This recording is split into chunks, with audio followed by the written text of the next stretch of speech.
This is a story called The Christmas Miracle of Jonathan Toomy by Susan Wojcicki. The village children called him Mr. Gloomy, but in fact his name was Toomy, Mr. Jonathan Toomy. And though it's not kind to call people names, this one fitted quite well. For Jonathan Toomy seldom smiled and never laughed. He went about mumbling and grumbling, muttering and sputtering, grumping and griping. He complained that the church bells rang too often, and that the birds sang too shrilly, that the children played too loudly. Mr. Toomy was a wood carver. Some said he was the best wood carver in the whole valley.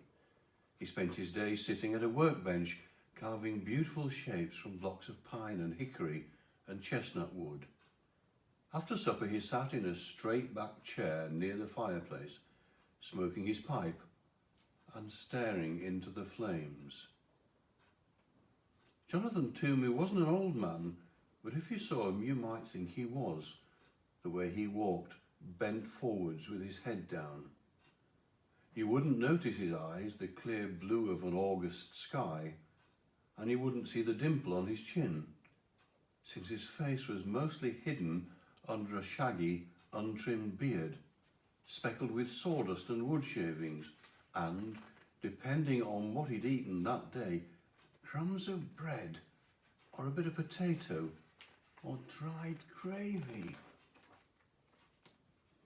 The village people didn't know it, but there was a reason for his gloom, a reason for his grumbling, a reason why he walked hunched over, as if carrying a great weight on his shoulders.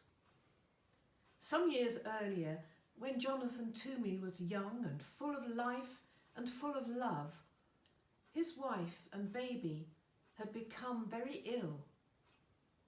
And because those were the days before hospitals and medicines and skilled doctors, his wife and baby had died 3 days apart from each other. So Jonathan Toomy had packed his belongings into a wagon and travelled till his tears stopped. He settled into a tiny house at the edge of a village to do his wood carving. One day, in early December, there was a knock at Jonathan's door. Mumbling and grumbling, he went to answer it. There stood a woman and a young boy. "I'm the widow McDowell. I'm new to your village. This is my son Thomas," the woman said. "I'm 7 and I know how to whistle," said Thomas. "Whistling is silly," said the wood carver gruffly. "I need something carved," said the woman, and she told Jonathan about a very special set of Christmas figures her grandfather had carved for her when she was a girl. "After I moved here, I discovered they were lost," she explained. "I had hoped that by some miracle I would find them again, but it hasn't happened." "There are no such things as miracles. Now, could you describe the figures for me?" "There were sheep, 2 of them, with curly wool," added Thomas. "Yes, 2, said the widow, "and a cow, and an angel, Mary, Joseph, and the baby Jesus, and the wise men. 3 of them," added Thomas. "Will you take the job?" asked the widow McDowell. "I will." "I'm grateful. How soon can you have them ready?" "They'll be ready when they're ready." "But I must have them by Christmas. They mean very much to me. I can't remember a Christmas without them." "Christmas is nonsense," said Jonathan, and he shut the door. The following week there was a knock on the woodcarver's door. Muttering and sputtering, he went to answer it, and there stood the widow McDowell and Thomas. "Excuse me," said the widow, "but Thomas has been begging to come and watch you work. He says he wants to be a woodcarver when he's grown up, and would like to watch you since you are the best in the valley." "I'll be quiet. You won't even know I'm here. Oh, please, please," piped Thomas. With a grumble, the woodcarver stepped aside to let them in. He pointed to a stool near his workbench. "No talking, no jiggling, and no noise." The widow McDowell handed Mr. Toomy a warm loaf of cornbread as a token of thanks. Then she took out her knitting and sat down in the rocking chair in the far corner of the cottage. "Not there! No one sits in that chair." So she moved to the straight back chair by the fire. Thomas sat very still. Once, when he needed to sneeze, he pressed a finger under his nose to hold it back. Once, when he wanted desperately to scratch his leg, he counted to 20 to keep his mind off the itch. After a very long time, Thomas cleared his throat and whispered, "Mr. Toomy, may I ask a question?" The woodcarver glared at Thomas and then shrugged his shoulders and grunted.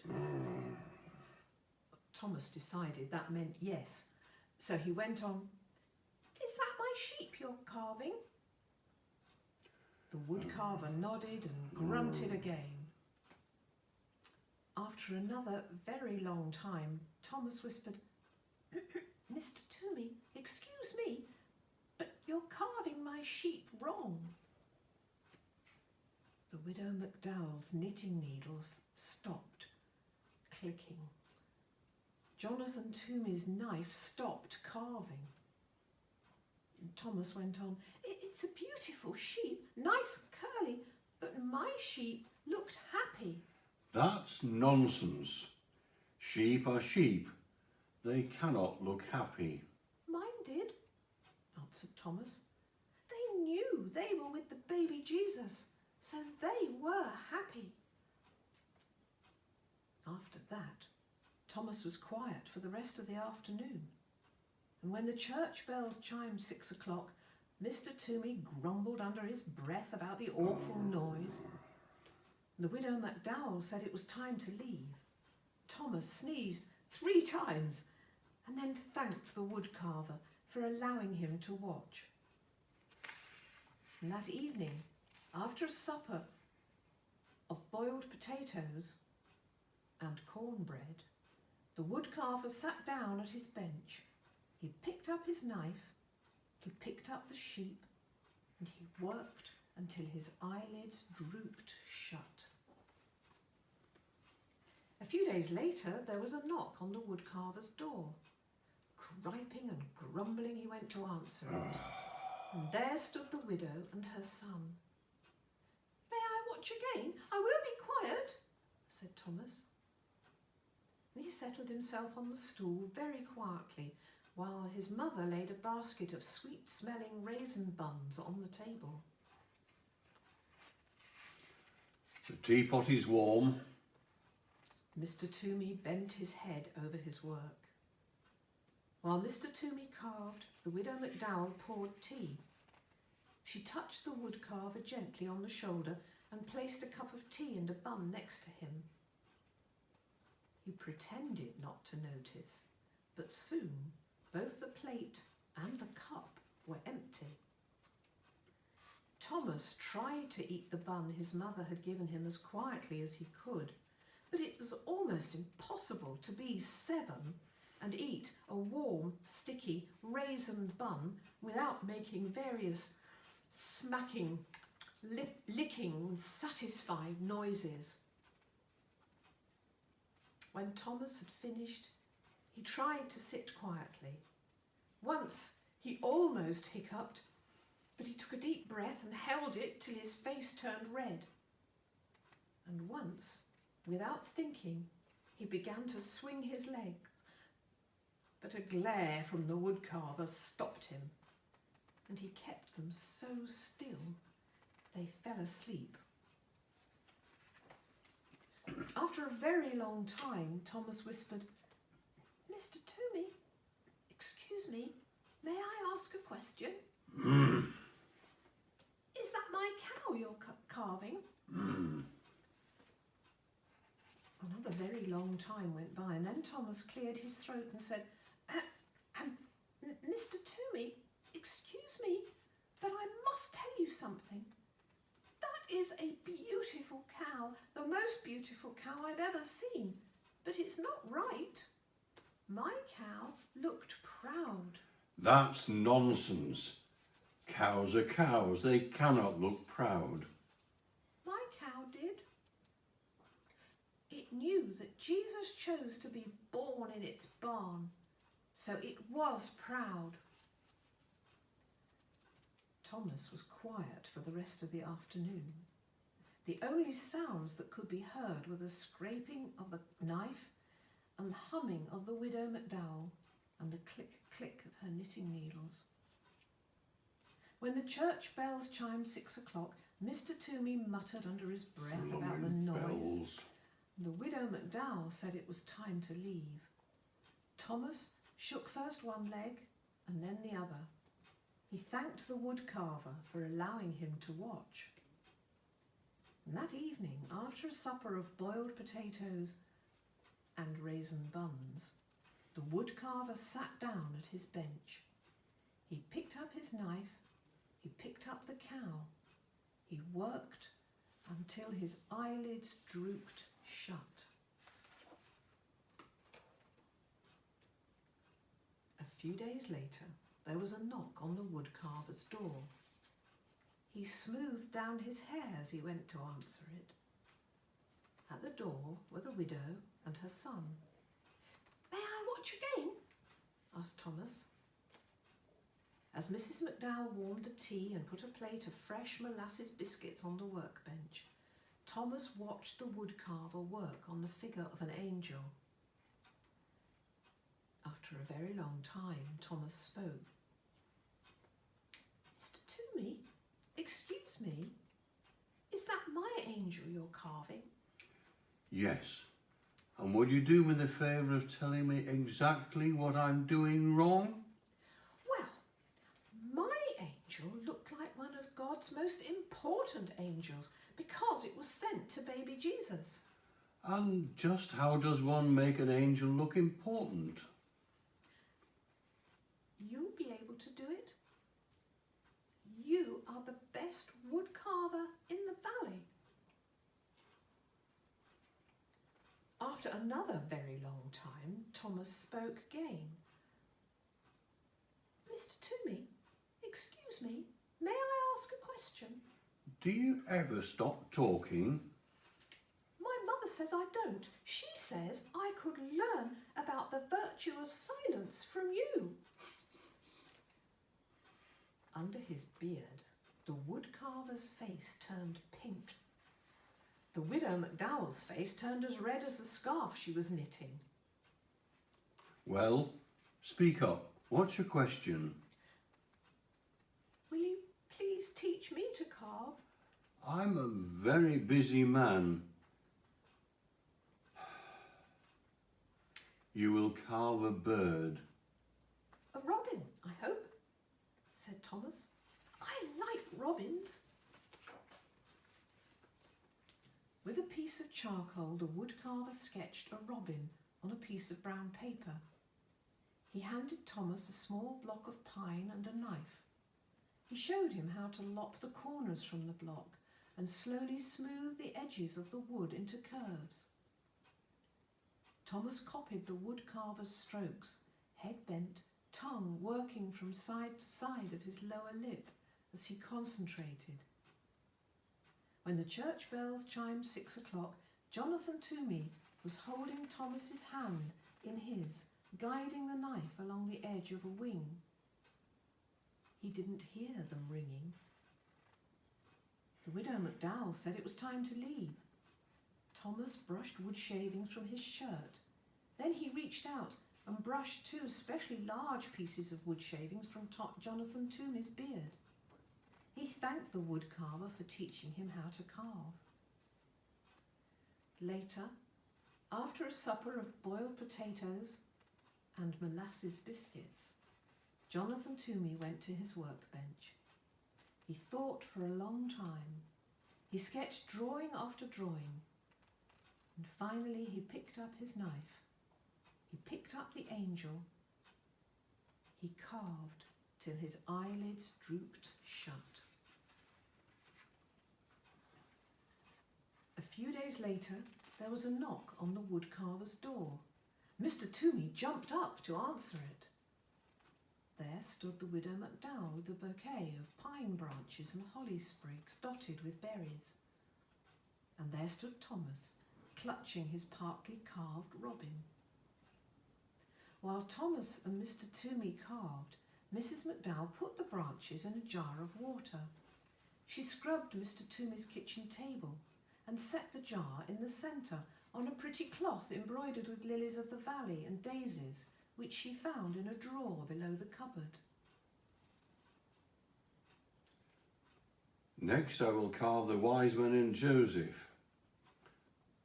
Perhaps before I begin, you will tell me about all the mistakes I'm going to make. Well, said Thomas, my wise men were wearing their most wonderful robes because they were going to visit Jesus, and my Joseph was leaning over baby Jesus like he was protecting him.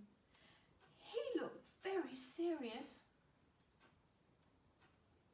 It wasn't until the church bells had chimed and the widow and her son were preparing to go that Mr. Toomy saw the jar of pine branches and the scrubbed table and the cloth embroidered with lilies of the valley and daisies.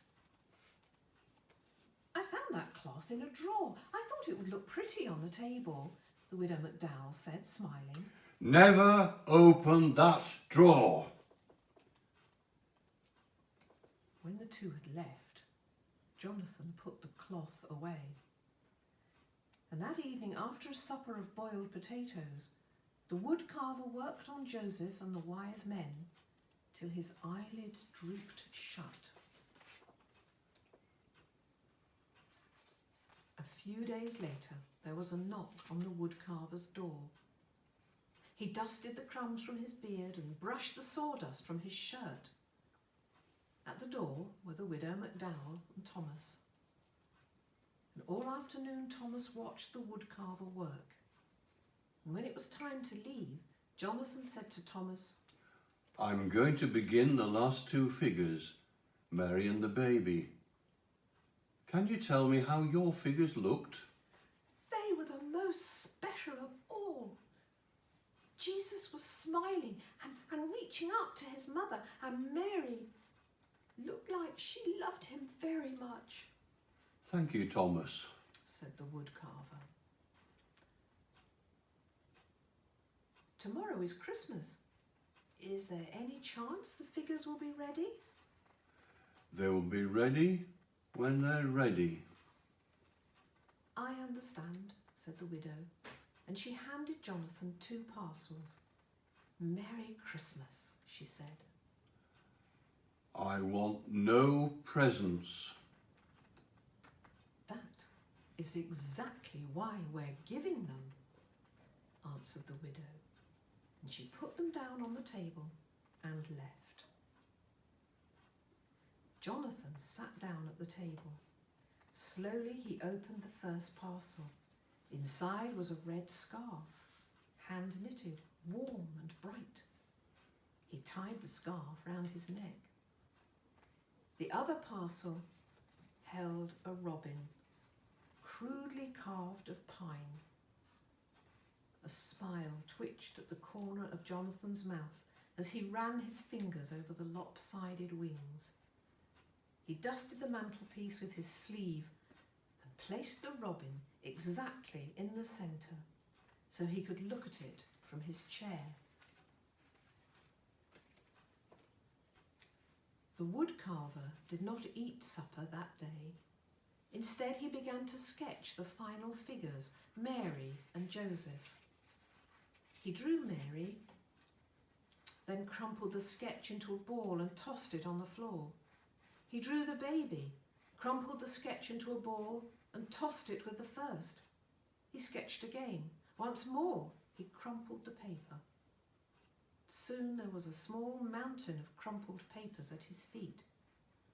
He picked up a block of wood and tried to carve, but his knife wouldn't do what he wanted it to do. He hurled the chunk of wood into the fireplace and sat staring into the flames. When he heard the church bells announcing the midnight Christmas service, he got up. Slowly he opened the drawer beneath the cupboard, the drawer he had told the widow never to open. From it he took the cloth embroidered with lilies of the valley and daisies. He took out a rough woolen shawl and a lace handkerchief. He took out a tiny white baby blanket and a little pair of blue socks. He placed each piece gently on the floor. From the bottom of the drawer he lifted out a picture frame, beautifully carved of deep brown chestnut wood. In the frame was a charcoal sketch of a woman sitting in a rocking chair, holding a baby. The baby's arms were reaching up, touching the woman's face. The woman was looking down at the baby, smiling. Jonathan sat down in his rocking chair and held the picture against his chest. He rocked slowly, his eyes closed. 2 tears trailed into his beard. When he finally took the picture to his workbench and began to carve, his fingers worked quickly and surely. He carved all through the night. The next day, there was a knock on the widow McDowell's door. When she opened it, there stood the woodcarver, his neck wrapped in a red scarf, holding a wooden box stuffed with straw. "Mr. Toomy," said the widow, "what a surprise! Merry Christmas!" The figures are ready. From the box, Jonathan unpacked 2 curly sheep, happy sheep because they were with Jesus. He unpacked a proud cow and an angel, a very important angel with mighty wings stretching from its shoulders right down to the hem of its gown. He unpacked 3 wise men wearing their most wonderful robes, edged with fur and falling in rich folds. He unpacked a serious and caring Joseph. He unpacked Mary, wearing a rough woolen shawl, looking down, loving her precious baby son. Jesus was smiling and reaching up to touch his mother's face. That day, Jonathan went to the Christmas service with the widow McDowell and Thomas. And that day, in the churchyard, the village children saw Jonathan throw back his head, showing his eyes as clear as an August sky, and laugh. No one ever called him Mr. Gloomy again. The